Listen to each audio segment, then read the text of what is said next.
Meus amados irmãos, boa noite. Gostaria de dividir com os irmãos qual é a essência da verdadeira Páscoa, que significa passagem do anjo de Deus para levar os primogênitos. Sabe-se que pelos filhos de Deus, a todos aqueles que conhecem a verdade e que aceitou Cristo como remidor de seus pecados, não comemora a festa pagana Páscoa com ovos e coelhos. Isso é adoração à deusa da fertilidade. Falarei do paganismo no fim do vídeo. Por favor, gostaria que em suas Bíblias me acompanhassem. Por volta de 1446, o povo foi liberto do Egito através de Moisés e Arão pela palavra de Yahweh, o tetagrama YHWH, Deus. O nome Moisés significa em grego nasceu, em hebraico eu tirei das águas. Sendo que a entrada dos hebreus no Egito foi por volta de 1016, quando José foi vendido por seus irmãos aos ismaelitas, que intermediaram sua venda para o Egito. Após a morte de José, passado mais de 200 anos, levantou-se no Egito um novo faraó, de nome Amoses, fundador da 13ª dinastia, um antissemita insano. Vemos em Êxodo, cujo significado é saída, 1:8, levantou-se sobre o Egito um novo rei, que não conhecia nada sobre a vida de José, e daí em diante começou o sofrimento do povo de Deus. Em Êxodo 2:1 sabemos a raiz de Moisés, sendo ele descendente dos levitas. Em Êxodo 2:15, vemos que Moisés saiu do Egito e fora morar na terra de Midian, onde casou e teve 2 filhos. Segundo Estevão, em Atos 10, Moisés trabalhou 40 anos como pastor de ovelhas, viveu no Egito por 40 anos, assim foi chamado para servir a Deus por mais 40 anos no deserto. Em Êxodo 7:7 vemos que Moisés tinha 80 anos e Arão 83 quando levaram a palavra de Deus a Faraó. Em Êxodo 3:14-15, Deus revela seu nome a Moisés, YHWH, Yahweh. Em Êxodo 6:3, aparecia a Abraão, a Isaque e a Jacó como El Shaddai, Deus Todo-Poderoso. Mas pelo meu nome, Yahweh, não lhe fui conhecido. Meus irmãos, a compreensão da Bíblia, a redenção plena é um conjunto de bênçãos que compreende não apenas o livramento, mas também o resgate do crente. Em Êxodo 7:14, a primeira praga, águas em sangue. Em Êxodo 11, Deus manda Moisés anunciar a 10ª praga, onde é levado todos os primogênitos, onde não tinha os batentes de suas portas, espargidos com o sangue do cordeiro. Em Êxodo 12, vemos que abril no calendário hebraico é Abib, é o primeiro mês do ano. Em Êxodo 12:8, naquela mesma noite, comerão a carne grelhada no fogo, com pães matissá, não fermentados, e ervas amargas a comerão. Em Êxodo 12:14, esse dia, portanto, será para vós um memorial, e o celebrareis como uma festa perene para Yahweh. Nas vossas gerações o celebrarás, por decreto perpétuo. Por este motivo, o próprio Cristo comemorava a Páscoa e se deu a sua morte na mesma data para tirar mais uma vez o povo da opressão de Satanás. Em Lucas 22:19, vemos isso. E tomando um pão, havendo dado graças, o partiu e serviu aos discípulos, recomendando: isto é o meu corpo, oferecido em favor de vós, fazei isto em memória de mim.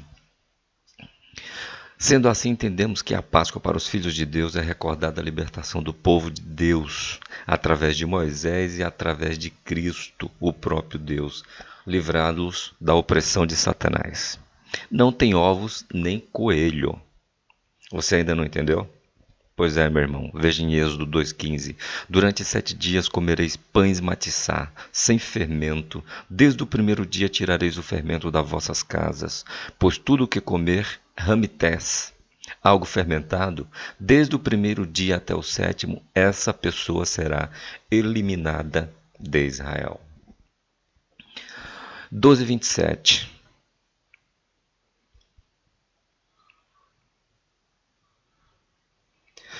Confirma como deve ser comemorada a Páscoa. ensinareis é o sacrifício de Pessach, Páscoa ao Senhor, que passou sobre as casas dos filhos de Israel no Egito e poupou nossas famílias quando matou todos os primogênitos dos egípcios. Então o povo prostrou-se em adoração a Deus, a Yahweh. Pois bem, vou te dar datas e quem agregou este paganismo a esta data. Sabe-se que tudo isso é obra do inimigo, claro. O nome de uma deusa é Eostre, Ostara ou Ostera. É a deusa da fertilidade e do renascimento na mitologia anglo-saxã, na mitologia nórdica e mitologia germânica. Na primavera, lebres e ovos coloridos eram símbolos da fertilidade e renovação a elas associadas. De seus cultos pagãos originou-se a Páscoa, Easter em inglês e Osten em alemão, que foi absorvida e misturada pelas comemorações judaico-cristãs. Os antigos povos nórdicos comemoravam o festival de Eostre no dia 30 de março. Eostre ou Ostera, no alemão mais antigo, significa a deusa da aurora. É uma deusa anglo-saxã, teotônica, da primavera, da ressurreição e do renascimento. Ela deu nome ao Sabate pagão, que celebra o renascimento chamado de Ostara. Mas é importante perceber que a origem da Páscoa não pode ser vista pelo mesmo nome no inglês, pois no original hebraico é Pesach, que significa salto, pulo. O salto do anjo mensageiro do Eterno sobre a casa dos filhos de Israel escravizados no Egito. Vemos em Êxodo 12, 27. Em muitos idiomas, a palavra Páscoa segue esse seu sentido original, passagem, mas a palavra no inglês e alemão não seguiram esse sentido original. Portanto, é importante saber essa diferença entre os cultos pagãos e judaicos cristãos. Posteriormente, a Igreja Católica acabou por substituir as festividades pagãs de Ostara pela Páscoa, não sem absorver muito de seus costumes, inclusive os ovos e o coelhinho da Páscoa. Podemos perceber isso pelo próprio nome da Páscoa em inglês, Easter, muito semelhante a Eostre, não? Que coisa! E se você é pastor e comemora nesta data na sua igreja e ensina aos seus fiéis que ele deve comer chocolate, meu amigo, em nome de Deus, eu te falo que se você não parar com isso, você vai queimar. Meu irmão, ensina os seus filhos de uma forma correta, coerente. Não deixe que participem de festa nas escolas onde é adorado Satanás através de respectivas imagens de coelhos e ovos. A sua salvação e a salvação da sua família, meu irmão, ela depende de suas atitudes.